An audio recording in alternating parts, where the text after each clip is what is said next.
அடுத்ததாக பார்த்தீங்கன்னா ஜென்ம சனி, ஏழரை சனி, அர்த்தாஷ்டம சனி, கண்ட சனி, அஷ்டம சனி, சனி தசை பாதிப்பு இருக்கிறவங்க ஜாதகத்தில் வந்து நிறைய பேருக்கு வந்து சனி நீச்சமாக இருக்கும், சனியும் இல்லாமல் இருக்கும்.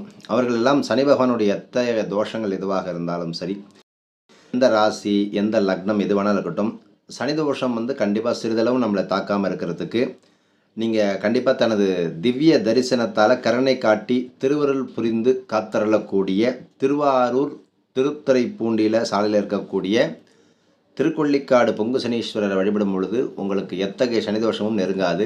அதில் இருக்கக்கூடிய சூக்ஷமும் அதுதான்.